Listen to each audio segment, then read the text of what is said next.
ಎಲ್ರಿಗೂ ನಮಸ್ಕಾರ. Good morning. Sankranti ಹಬ್ಬದ ಶುಭಾಶಯಗಳು ಎಲ್ಲರಿಗೂ. ಬೆಳಗ್ಗೆನೇ ಈ ಚಳಿಯಲ್ಲಿ ಎದ್ದು ಕೆಲಸ ಮಾಡೋದು ಅಂದರೆ ತುಂಬ ಕಷ್ಟ.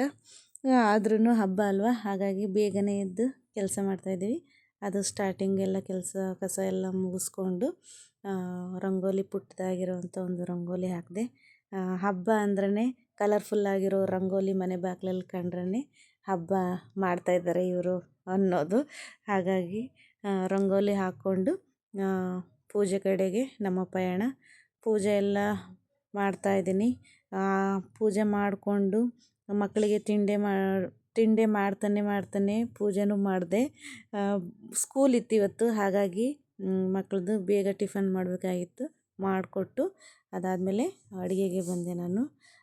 ಇಲ್ಲಿ ಪ್ರಸಾದಕ್ಕೆ ಕಡಲೆಕಾಳು ಉಸುಳಿ ನಾವು ಮಾಡ್ತೀವಲ್ವ, ಅದೇ ಥರನೇ ಇಲ್ಲಿ ಡ್ರೈ ಮಸಾಲೆ ಹಾಕಿ ಮಾಡ್ತಾರೆ. ಕಡಲೆಕಾಳು ಪಲ್ಯ ಮತ್ತು ಪೂರಿ ಮತ್ತು ಖೀರು. ನಾನು ಇವತ್ತು ಅದನ್ನೇ ಮಾಡ್ತಾಯಿದ್ದೀನಿ. ಕಡಲೆಕಾಳು ಬೇಯಿಸ್ಕೊಂಡು ಇಟ್ಕೊಂಡಿದ್ದೆ. ಅದಾದಮೇಲೆ ಇದು ಎಲ್ಲ ಮನೆಯಲ್ಲಿ ಯಾವ್ದು ಮಸಾಲೆ ಇದೆಯೋ ಆ ಮಸಾಲೆನೆಲ್ಲ ಹಾಕ್ಕೊಂಡು ಉಪ್ಪು ಹಾಕ್ಕೊಂಡು ಈ ಥರ ಮಿಕ್ಸ್ ಮಾಡಿ ಇಟ್ಕೊಂಡಿರಬೇಕು.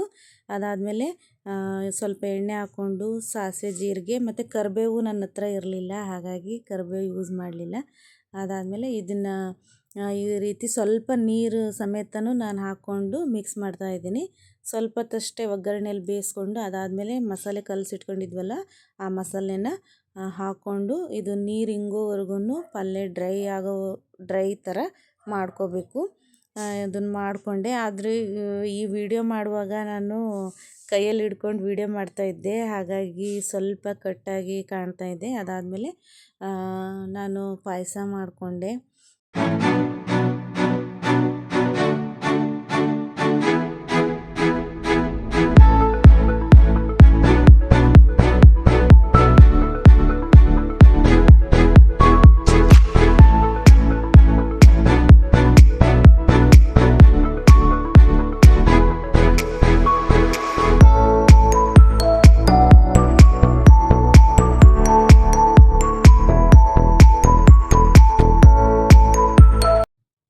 ಶಾವಿಗೆ ಖೀರ್ ಮಾಡಿಕೊಂಡು ಆಮೇಲೆ ಪೂರಿ ಮಾಡಲಿಕ್ಕೆ ಎಂಟ್ರಿ ಆದ್ವಿ. ಮಸಾಲೆ ಪೂರಿ, ಇದಕ್ಕೆಲ್ಲ ಮಸಾಲೆ ಎಲ್ಲ ಹಾಕಿ ಪೂರಿ ಮಾಡ್ತಾಯಿದ್ದೀನಿ. ಹಾಗಾಗಿ ಇದು ಪೂರಿ ರೆಡ್ಡಾಗಿ ಕಾಣ್ತಾ ಇದೆ. ಗೋಧಿ ಹಿಟ್ಟಿನ ಪೂರಿ ಮಾಡ್ತಾ ಇರೋದು ನಾನು. ತುಂಬ ಚೆನ್ನಾಗಿ ಬಂತು ಪೂರಿ. ನೋಡಿ, ಉಬ್ಬಿ ಬರ್ತಾಯಿದೆ ಪೂರಿ. ತುಂಬ ಖುಷಿ ಅನಿಸುತ್ತೆ ಈ ಥರ ಪೂರಿ ಉಬ್ಬಿ ಬಂದರೆ. ಇಲ್ಲಾಂದರೆ ಕೆಟ್ಬಿಟ್ರೆ ಸ್ವಲ್ಪ ಕಷ್ಟ, ಒಂಥರ ಬೇಜಾರು ಅನಿಸುತ್ತೆ. ಆಮೇಲೆ ತಿನ್ನಲಿಕ್ಕೂ ಸರಿ ಅನಿಸೋದಿಲ್ಲ. ಅದಾದಮೇಲೆ ನಾನು ಹಪ್ಪಳ ಅದೆಲ್ಲ ಕರೆದೆ. ನೋಡಿ, ಪಲಾವ್ ಕೂಡ ಮಾಡಿದ್ದೆ ನಾನು. ಅದಾದಮೇಲೆ ಇಲ್ಲಿ ನೋಡ್ತಾ ಇದ್ದೀರಲ್ಲ, ಇದು ಸ್ವೀಟು ಯು ಪಿಯಲ್ಲಿ ಮಾಡುವಂಥ ಎಳ್ಳು ಸ್ವೀಟ್. ಅದು ತುಂಬ ಚೆನ್ನಾಗಿರುತ್ತೆ. ಇಲ್ಲಿ ಅದೇ ಪ್ರಸಾದವಾಗಿ ಮಾಡೋದು. ಮಗಳಿಗೆ ಊಟಕ್ಕೆ ಕೊಟ್ಟೆ, ತುಂಬ ಹೊತ್ತಾಗಿತ್ತು ಅವಳು. ಅದಾದಮೇಲೆ ಮಕ್ಕಳು ಇಲ್ಲಿ ಆಡ್ತಾಯಿದ್ರು. ಮಹಿರಾ ತುಂಬ ಹೊತ್ತಿನಿಂದ ಬಾರಮ್ಮ ಇಲ್ಲಿ ನೋಡಿ, ಇಲ್ಲಿ ಅಣ್ಣರು ಗಾಳಿಪಟ ಆಡಿಸ್ತಾ ಇದ್ದಾರೆ. ಮಕ್ಕಳು ತುಂಬ ಹೊತ್ತಿಂದ ಶ್ರಮ ಪಡ್ತಾಯಿದ್ರು, ಪ್ರಯತ್ನ ಪಡ್ತಾಯಿದ್ರು ಗಾಳಿಪಟ ಆರಿಸ್ಲಿಕ್ಕೆ. ನಾನು ನೋಡ್ತಾನೆ ಇದ್ದೆ ಯಾವಾಗ ಆರುತ್ತೋ ಗಾಳಿಪಟ ಅಂತೇಳಿ. ಆದರೂ ಅಂತಾರಲ್ವ, ಪ್ರಯತ್ನ ಬಿಡಬಾರ್ದು ಅಂತ. ಅದೇ ರೀತಿ ಮಕ್ಕಳು ಪ್ರಯತ್ನ ಬಿಡಲಿಲ್ಲ. ಕೊನೆಗೂ ಅವರು ಗಾಳಿಪಟ ಆರಿಸೇ ಬಿಟ್ಟರು.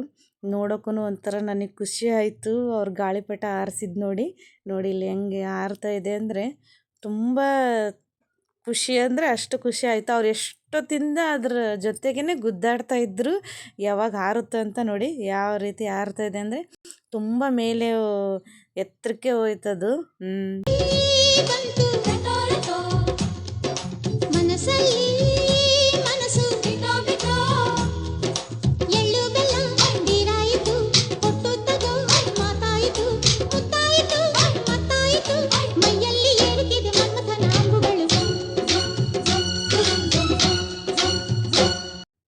Thank you for watching.